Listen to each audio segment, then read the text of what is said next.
தமிழக வெற்றி கழகத்தின் தம்பிகளுக்கும் என்னுடைய அன்பு தம்பி மாண்புமிகு தமிழ்நாடு முதலமைச்சர் விஜயுடைய ரசிகர்களுக்கும் தொண்டர்களுக்கும் சொல்றேன், நீங்க கொஞ்சமாவது யோசிச்சு பாருங்க. உங்க தலைவர் என்ன சொல்லியிருக்கிறாரு? எங்களுடைய கொள்கை தலைவர் பெரியார் அம்பேத்கர் சொல்லியிருக்காரு இல்லையா? அப்ப அதை நோக்கி கொஞ்சமாவது நீங்க போகணுமா வேண்டாமா? தமிழக வெற்றி கழகத்தின் தொண்டர்களே, தம்பிகளே, தங்கைகளே, சகோதர சகோதரிகளே, உங்கள் தலைவர் சொன்ன பெரியாரையும் அம்பேத்கரையும் என்னன்னு தேடி போய் பாருங்க. திராவிடமும் தமிழ் தேசியம் எனக்கு இரண்டு கண்கள்னு பேசியிருக்காரு. நாங்க பேசல, கோவை ராமகிருஷ்ணன் பேசல, உங்க தலைவர் மாண்புமிகு தமிழ்நாடு முதலமைச்சர் விஜய் அவர்கள் பேசியிருக்காரு. அதை தேடி போய் பாருங்களேன், அதுதானே முக்கியம். நாங்க அதை பண்ணோம். நான் தீவிரமான எம்ஜிஆர் ரசிகர் தான், தீவிரமான எம்ஜிஆர் ரசிகர். ஆனா நான் தேடி போய் படிச்சேன். என்னடா வாத்தியார் எல்லா படத்துலயும் அண்ணா அண்ணா அண்ணாங்கிறாரு. போய் தேடி போய் பார்த்தேன். ஒரு டூயட் வர்றதுக்கு முன்னாடி அவர் முரசொலி படிச்சுட்டு இருப்பாரு. அடுத்த காட்சி அவரும் சரோஜாதேவி மேடமும் டூயட் பாட போறாங்க. சரோஜாதேவி மேடம் வர்றதுக்காக பார்க்கல வாத்தியார் வெயிட் பண்ணுவாரு.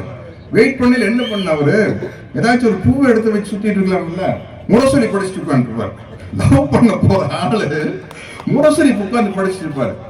இல்லையா நம்ம வாத்தியார லவ் பண்ற பாட்டு பாடுறதுக்கு முன்னாடி பார்க்கல உட்காந்து முரசொலி படிச்சுட்டு இருக்காரு. அது என்னையா முரசொலி அப்படின்னா, ராம்நகரில் நான் வாழ்ந்த பகுதியில் ரசிகர் மன்றம் தான். அப்போ ரசிகர் மன்றமும் கொள்கை சார்ந்த மன்றமும் ஒன்னா இருக்கும்.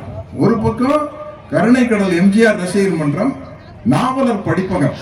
அந்த பக்கம் கலைக்கடல் சிவாஜி கணேசன் ரசிகர் மன்றம், கர்ம வீரர் காமராசர் படிப்பகம். இதுக்குள்ள நிறைய புத்தகங்கள் வாங்கி போட்டிருப்பாங்க. ஒரு கேரம் போர்டு இருக்கும், கேரம் போர்டு விளையாடலாம். சாயந்தரம் போனா அந்த புத்தகங்கள் எல்லாம் படிக்கலாம். அப்படி நாங்க ரெண்டு மன்றத்தில் இருக்கிற நண்பர்களா இருப்போம். நண்பர்களா இருக்கையில காங்கிரஸ் சார்ந்த விஷயங்களுடைய பத்திரிகை எல்லாம் அந்த பக்கம் இருக்கும். திராவிட முன்னேற்ற கழக பெரியாரை சிந்தனைகள் சார்ந்த பத்திரிகை எல்லாம் இந்த கருணைக்கடல் எம்ஜிஆர் ரசிகர் மன்றத்தில் இருக்கும். அந்த பக்கம் கலைக்கடல் சிவாஜி ரசிகர் மன்றத்தில் அதெல்லாம் இருக்கும். இதையெல்லாம் போய் தேடி படிப்போம். அதனாலதான் சொல்றேன், தமிழக வெற்றி கழகத்தின் தம்பிகளும் தங்கைகளும் நண்பாக்களும் நண்பிகளுக்கும் சொல்றேன், தயவு செய்து நீங்க தேடி போய் படிங்க. நான் சொல்லல, நான் ஒரு ஜுஜிபி உங்க தலைவர் சொல்லியிருக்காரு. தயவு செய்து போய் பாருங்க. ஏன்னா அந்த பேரை மட்டும் கேட்டா பத்தாது, அந்த பேருக்குள்ள என்ன இருக்கு அப்படிங்கறத நம்ம தெரிஞ்சுக்கணும். இதுதான் நான் உங்களுக்கு வைக்கிற ஒரு அன்பான வேண்டுகோள். இதை நீங்க தெரிஞ்ச போது இன்னும் நீங்கள் பக்குவப்படுவீங்க, பண்படுவீங்க, மேலும் மேலும் வாழ்க்கையில முன்னுக்கு வருவீங்க. இந்த சமூகம் இந்த நிலைமைக்கு வருவதற்கு தந்தை பெரியார் அவர்களும் அண்ணல் அம்பேத்கர் அவர்கள் எந்த அளவுக்கு பாடுபட்டாங்க. இனிமேல் இந்த பிரித்தாளும் சூழ்ச்சி நடக்கவே கூடாது.